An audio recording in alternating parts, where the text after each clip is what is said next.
भारत।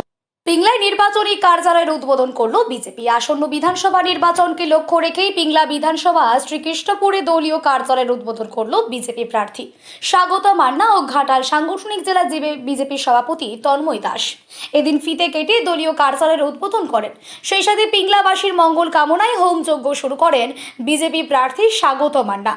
জেলা সভাপতি তন্ময় দাস বলেন, এবার থেকে পিংলায় শাসক দলের অরাজকতা ও সন্ত্রাসের বিরুদ্ধে মোকাবিলা করা হবে। এই নির্বাচনী কার্যালয় থেকে নির্বাচনী কার্যালয়ের উদ্বোধন ঘিরে বিজেপি কর্মী ও সমর্থকদের মধ্যে উৎসাহ উন্মাদনা ছিল চোখে পড়ার মতো।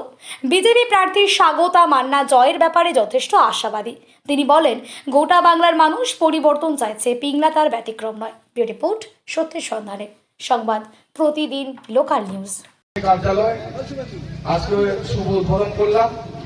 আজকে থেকে প্রত্যেককে প্রতিজ্ঞাবদ্ধ হব যে তৃণমূলের দুর্নীতি, অপশাসন, সিপিএম এর সন্ত্রাস সেই থেকে পিংলা বিধানসভাকে এই কার্যালয় থেকে, এই মন্দির থেকেই আমরা নির্মূল করব।